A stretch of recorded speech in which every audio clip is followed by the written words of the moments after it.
Jadi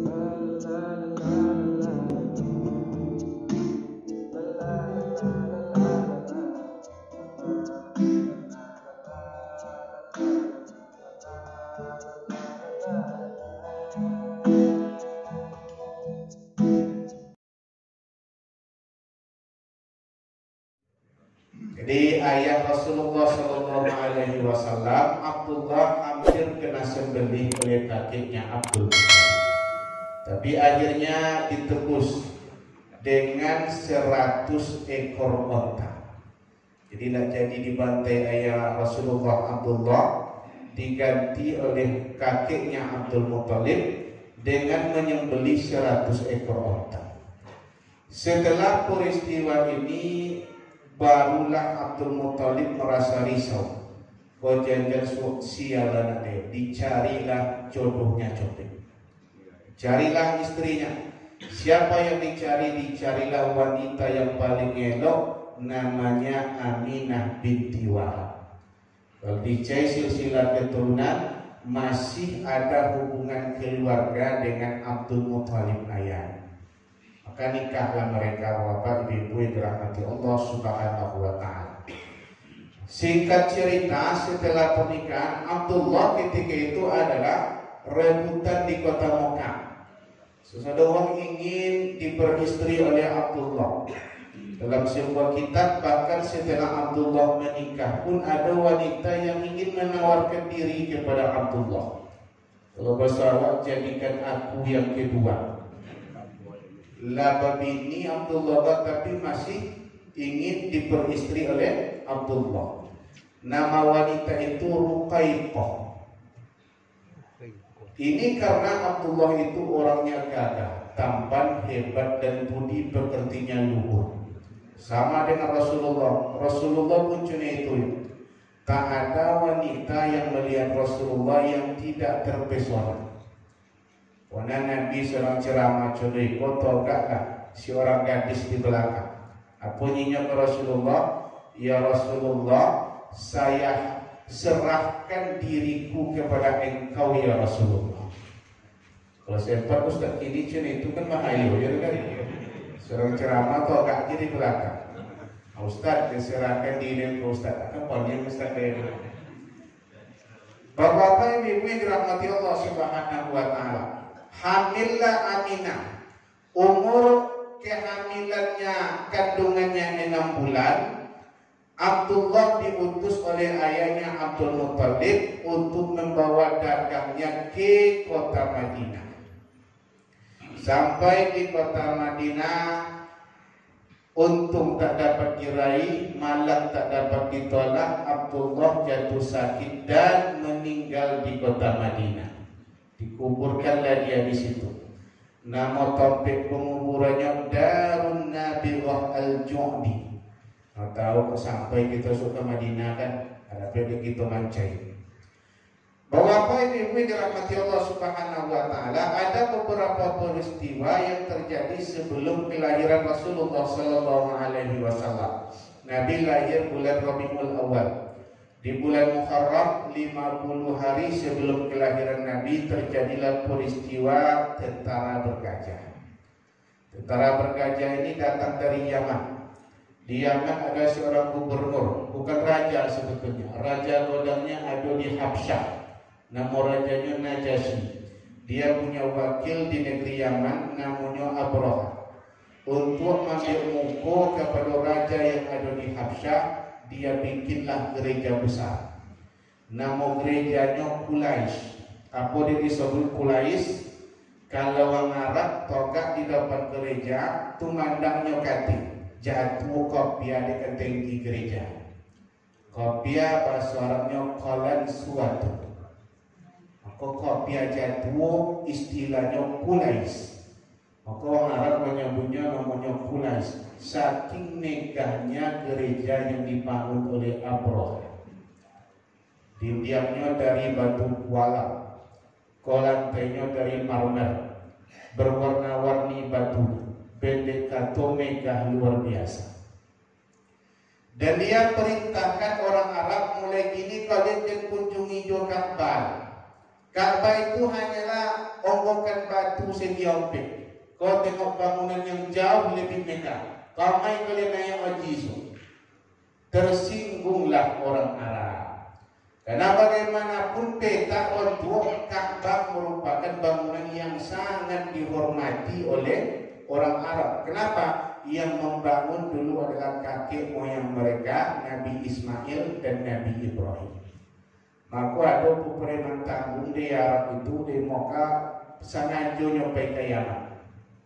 Sampai di Yaman malam hari masuk dia ke dalam gereja itu. Di altar gereja itu kalau bersawak di mihrab masjid, penyokokin soang-soang malam itu buang ayu godang nyalanya di situ. Nak ikuti wa Abu Abraham, Ka'bah kami wa cimi. Maka buang ayu godangnya di situ. Bahkan ada orang nyebut kotoran itu dia pakai dicat pulau ke India, di pulau Merik. Besok pagi murkalah Abraham. Dicai-cai, ditengok-tengok, dapatlah kesimpulan. Ini yang melakukan adalah seorang laki-laki dari Quraisy. Pucuk dicinta ulam buntibo Abraha sudah lama ingin menghancurkan Ka'bah, kini dapat dia alasan. Kalau bak kata Buya Hamka uang solang kantuk disorong inyo banting, tentu bayi wajah. Malau khabau manwud. Maka dia siapkanlah tentara. Banyak tentaranya 60.000 orang. Dari 60.000 itu ada 13 ekor gajah yang besar. Dan kadang gajah awak ini nama orang dulu gajah itu Mahmud. Maaf awak pula orang nama Mahmud kan? Mahmud itu arti maka kalau kita tengok ini film-film di TV gajah-gajah godang itu oleh orang barat disebut dengan Mahmud. Mahmud itu bahasa Arabnya Mahmud. Ditunggangilah oleh Abraham bersama tentara. Sepanjang perjalanan kalau ada negara yang dilalui semuanya dijarah. Wanitanya diperkosa, harta mereka dirampas. PDKT sampai di sebuah daerah, nama daerahnya Muwammas di luar kota Mekah. Dibuatlah di situ kemah bodang atau istirahat. Kata Abraham, baiklah namanya ada seorang laki-laki namanya Hunatoh. Hunatoh, baiklah ke dalam masuk ke dalam kota Mekah. Cari pemimpin tertinggi dari kalangan mereka. Semuanya menghadap orang. Muwammas itu suatu daerah tempat orang Mekah mengembalakan ternak. Jadi kaum-kaum Mekah, onta-onta orang Mekah itu digembalakan di situ. Di semacam dai awak kan, semacam di situ onta-onta orang Mekah digembalakan. Itu onta semua diambil oleh Abraham. Termasuklah yang diambil itu adalah ontanya Abdul Muthalib, jumlahnya 200 ekor. Diambil oleh Rasulullah. Masuknya ke dalam kota Mekah, Hunatoh tadi dicela siapa pemimpin tertinggi yang paling dihormati di kota Mekah. Semua orang sepakat menunjuk yang paling kami hormati di kota Mekah Abdul Muthalib. Apa dicela? Rasulullah Abdul Muthalib disampaikan pesan raja. Raja kami ingin bertemu denganmu. Apa datanglah dari Abdul Muthalib. Sampailah di kemah Abraha. Nampak di Abraha wajah Abdul Muthalib. Langsung kagum Abraha dengan wibawa dan karisma Abdul Muthalib. So Abdul Muthalib umurnya tinggi, kodak, wajahnya tampan, berwibawa, berkarisma. Sekali nampak langsung hormat mati. Kan ada orang yang cuma itu kan. Sekali nampak pun langsung jatuh hati oleh hormat wa kali ini.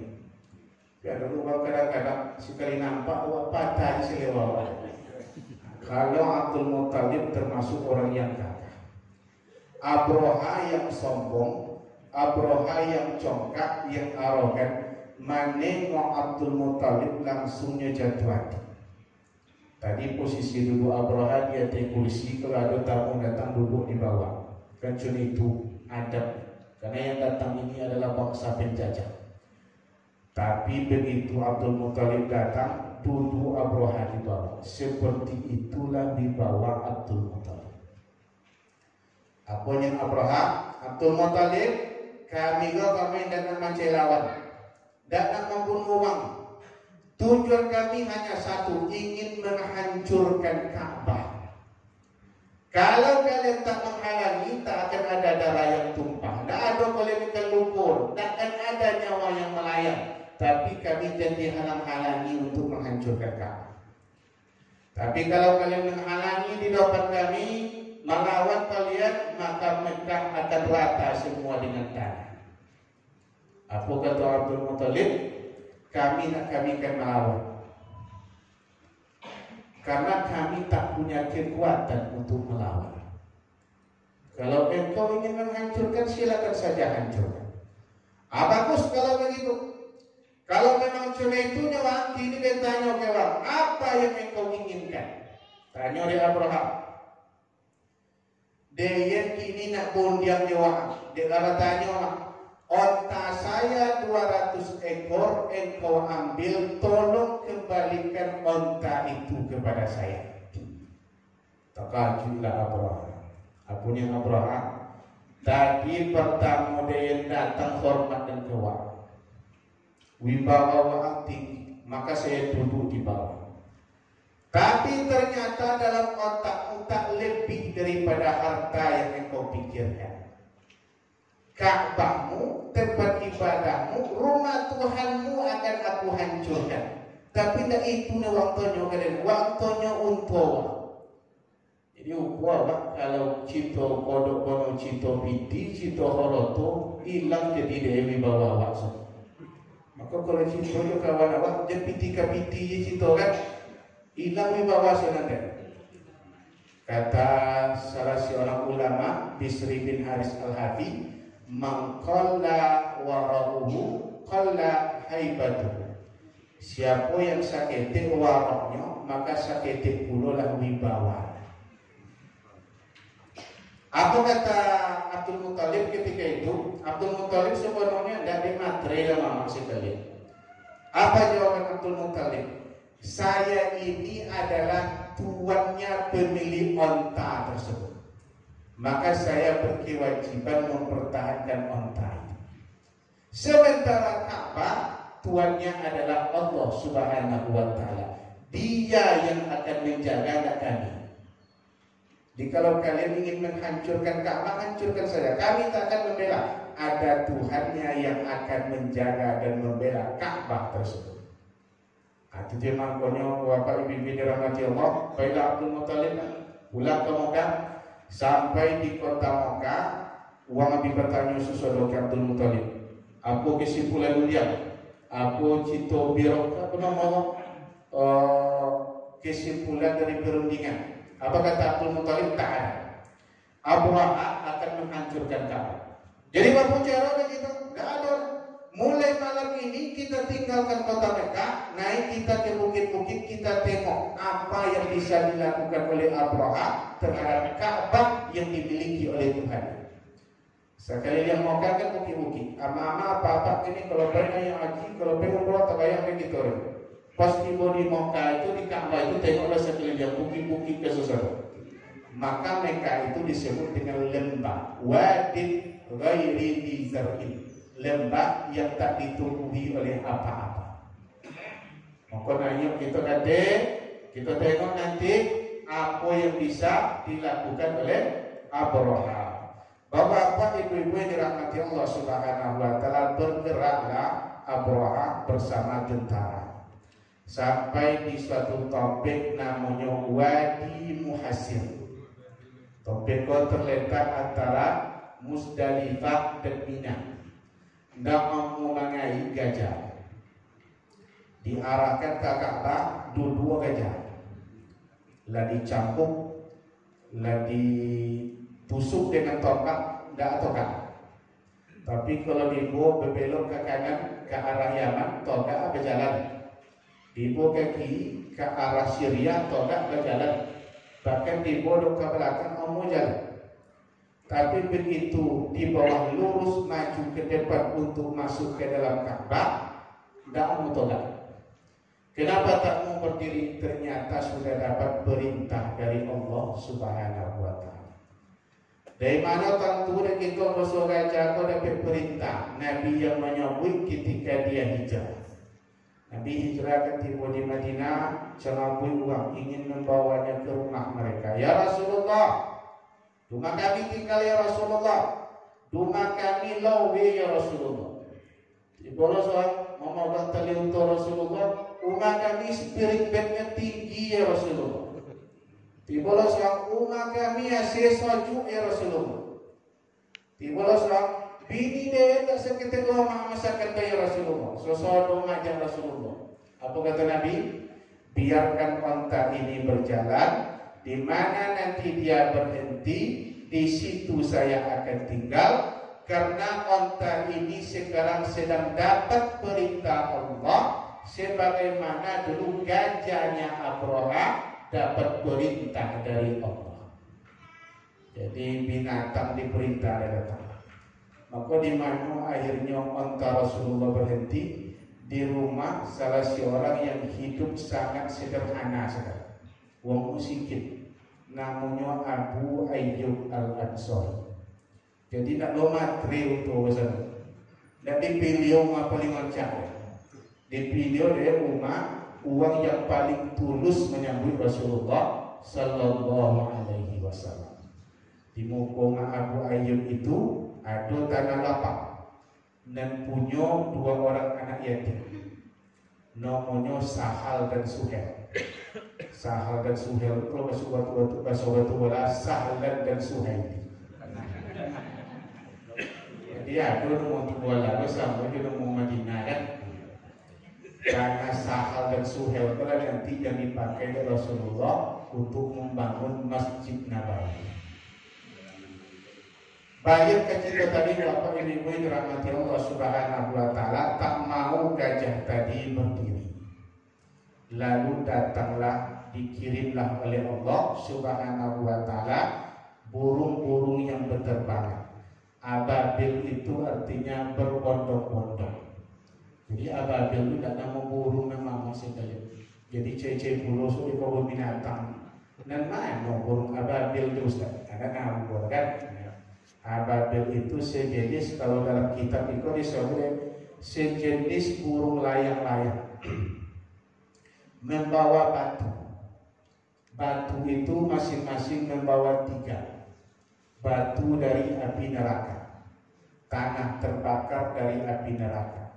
1 ada di mulutnya, 2 ada di tangannya.